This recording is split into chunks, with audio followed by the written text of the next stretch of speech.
Kali ini saya akan share 5 tanda-tanda jika debt collector akan datang ke rumahmu. Nah, buat teman-teman yang sudah melakukan pinjaman online tapi nggak dibayar selama 1 bulan, 3 bulan, atau 1 tahun, maka harus simak video ini jika teman-teman ingin tahu 5 tanda-tanda jika debt collector akan datang ke rumahmu. Nah, langsung saja kita bahas ya teman-teman. Yang pertama, teman-teman pinjam di pinjaman yang legal. Nah, pinjaman legal itu yang mana Bang?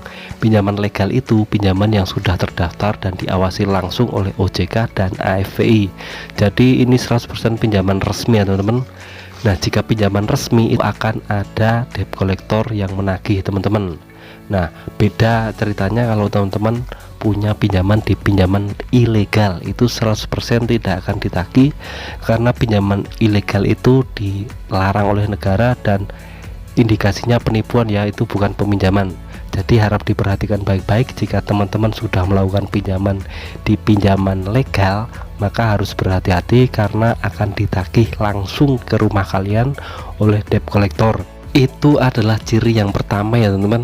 Nah, untuk ciri-ciri yang kedua, teman-teman punya tagihan besar. Nah, tagihan besar itu yang berapa Bang? Nah, menurut pengalaman saya, tagihan besar itu sekitar 1 juta ke atas ya teman-teman, sekitar 1,5 juta ke atas. Jadi buat teman-teman yang punya pinjaman 2 juta, 3 juta, 5 juta, itu harus berhati-hati karena akan didatangi debt collector langsung datang ke rumah teman-teman. Nah, biasanya untuk pinjaman di bawah 500.000 itu aman dari debt collector, karena debt collector juga mikir untuk transport saja biayanya kurang ya teman-teman. Jadi rugi di ongkos jika debt collectornya akan datang ke rumah teman-teman. Jadi harap diperhatikan baik-baik. Jika teman-teman ada tagihan 2 juta ke atas, itu akan langsung didatangi debt collector. Jadi harap berhati-hati. Nah, untuk ciri yang ketiga adalah teman-teman tinggal di kota-kota besar. Nah, kota-kota besar di Indonesia itu ada banyak sekali ya teman-teman. Misalnya Yogyakarta, Jakarta, Medan, Lampung, dan lain-lain. Jika teman-teman tinggal di salah satu daerah tersebut, maka akan langsung didatangi oleh debt collector.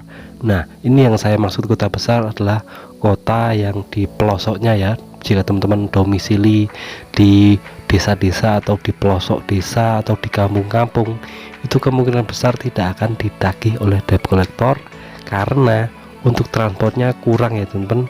Jadi jika teman-teman tinggal di kota-kota besar, harap berhati-hati karena akan ditagih langsung oleh debt collector. Jadi harap diperhatikan baik-baik domisili teman-teman ada di mana, itu menentukan apakah akan ditagih debt collector atau tidak.